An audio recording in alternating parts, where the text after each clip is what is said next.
आज हम भाई परमानंद को श्रद्धांजलि अर्पित कर रहे हैं, जिन्हें प्यार से भाई जी कहा जाता था। भाई परमानंद का जन्म पंजाब में हुआ था। बचपन से ही भाई परमानंद राष्ट्रीय एकता के प्रति आकर्षित हो गए थे, क्योंकि उनका परिवार आर्य समाज आंदोलन से जुड़ा था। परमानंद अक्टूबर 1905 में दक्षिण अफ्रीका गए और वैदिक मिशनरी के रूप में महात्मा गांधी के साथ रहे। उन्हें मातृभूमि को स्वतंत्र कराने में सहायता के लिए विदेश में रह रहे भारतीयों के बीच समन्वय के लिए अमेरिका भेजा गया। वे गदर पार्टी के संस्थापक सदस्य थे। उन्होंने गदर पार्टी के लिए तारीख़े हिंद पुस्तक भी लिखी।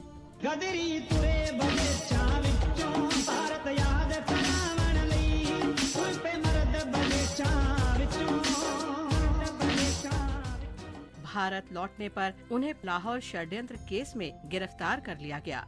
उन्हें 1920 तक अंडमान की सेलुलर जेल में रखा गया। ब्रिटिश राजा जॉर्ज पंचम के आम माफी आदेश के बाद 1920 में उन्हें रिहा कर दिया गया।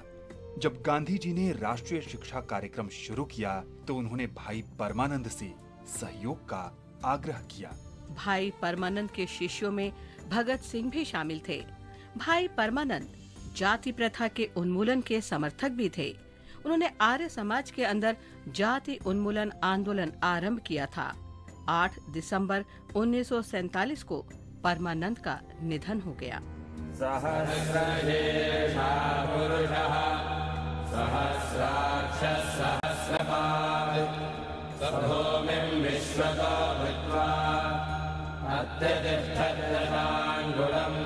आज अमरनाथ विद्यालंकार की जयंती है।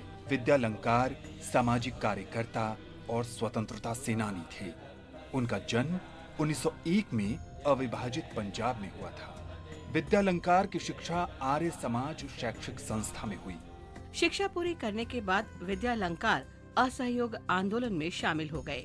जब लाला लाजपत राय ने servant of the people society की स्थापना की तो विद्यालंकार के साथ लाल बहादुर शास्त्री, बलवंत राय मेहता और कई अन्य सोसाइटी के सदस्य बन गए।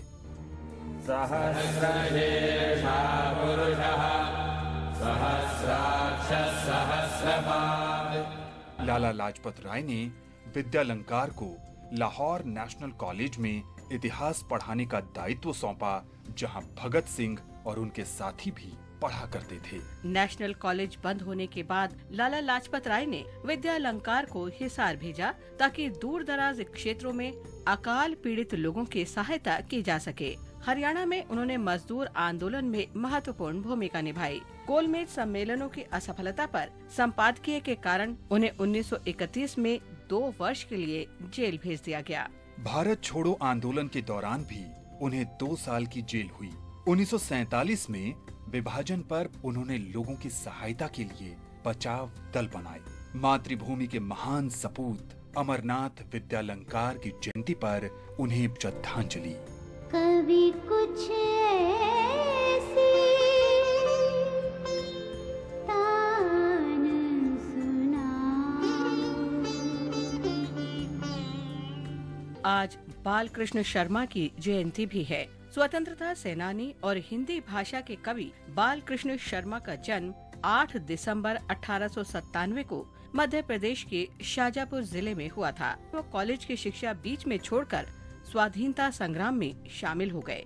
1917 में वे महान पत्रकार और प्रताप मैगजीन के संपादक गणेश शंकर विद्यार्थी के संपर्क में आए। 1931 में विद्यार्थी जी की मृत्यु के बाद वे प्रताप के संपादक बन गए। बालकृष्ण शर्मा 1921 से 1944 के बीच 6 बार जेल में रहे, लेकिन उन पर इसका कोई खास प्रभाव नहीं पड़ा और उन्होंने स्वाधीनता आंदोलन में योगदान जारी रखा। उन्हें संयुक्त प्रांत यानी वर्तमान उत्तर प्रदेश से संविधान सभा के लिए मनोनीत किया गया था। राजनीतिक कार्यों के अलावा बालकृष्ण शर्मा जाने माने हिंदी कवि भी थे। उन्होंने उपनाम नवीन के साथ कविताएं लिखी।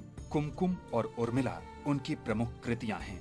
उन्हें साहित्य के क्षेत्र में योगदान के लिए पद्म भूषण से भी सम्मानित किया गया।